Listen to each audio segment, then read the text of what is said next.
Damon here of Wildcraft Mushroom Farms.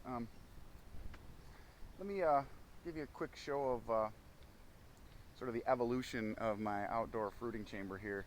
What I got done today so far. You can see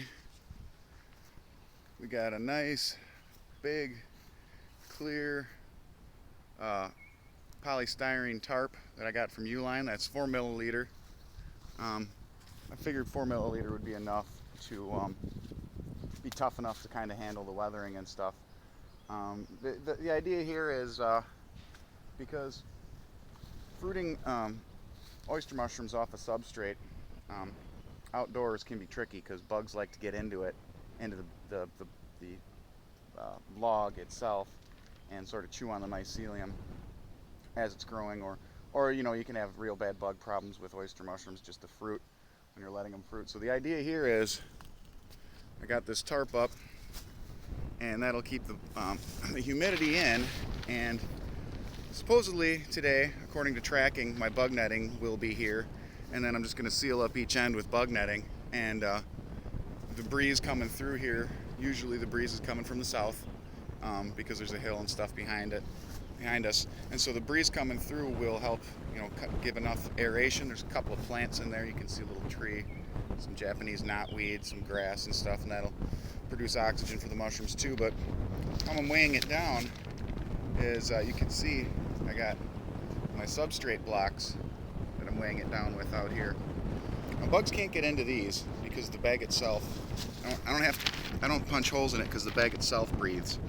And you can see this one's pretty well full colonized, and in order to get it to start to pin, or when I seal this up and I want it to start pinning, or it starts pinning in the bag, I'll just open up this section right here, and then it'll fruit towards the center. And hopefully as I keep producing more and more of these substrate blocks, we'll just keep using them to weigh down the sides here, and then I'll have one row of fruiting blocks on that side, another row of blocks fruiting on this side, and then in the center you can see that this poly tubing is what I'm gonna get a bigger ones than that. But in the center here, the idea was to hang them on this steel cable. It's already hanging down pretty far. Maybe I might wind up just leaning them up against this fence, but then I'll have a third row, so I'll have 3 rows of mushrooms fruiting out here.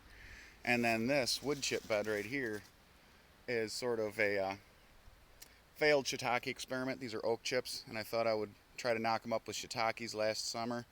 Didn't work, but I also produced a wood chip bed with wine caps, one for production, but a smaller one that was going to use as spawn in case I had problems making my own spawn, which I kind of have. Whatever. I've got a nice big pile now that I can, it's almost all the way run through, that I can use as spawn to knock this up, to go out to, oh here, breeze came through so you can see all the blocks there. Looking good. Knock this up, go out to some farms and put some beds down out there, and that'll probably chew up that pile, the spawn pile I got. But then on top of that, besides just, oh here we go, nice breeze showing you everything. I got yogurt containers sitting on top of these posts to keep them from tearing into the tarp. See all the blocks on this side now. But besides just putting the bug netting up and having the tarp to keep the bugs out, I'm also going to hang fly paper, all over in here. So whatever gnats do get into it, they just stick to the fly paper and leave the mushrooms alone. At least that's the idea. You can see it's coming along. This should produce, if I can get this place filled up with oysters, 3 rows, I mean, each one of these blocks produces anywhere from 2 to 5 pounds, depending on how heavy it's supplemented and whatnot, and how, just how good the fruiting goes over the course of 2 or 3 fruitings. So, I mean, you're looking at all of this. It's a lot of production. I'm hoping for it for midsummer to be real good for me, because there's a lot of farmers markets around here, and I just found out about another one in Edgerton on Saturdays.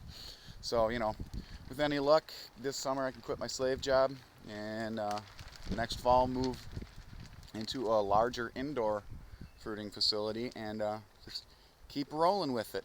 Peace out.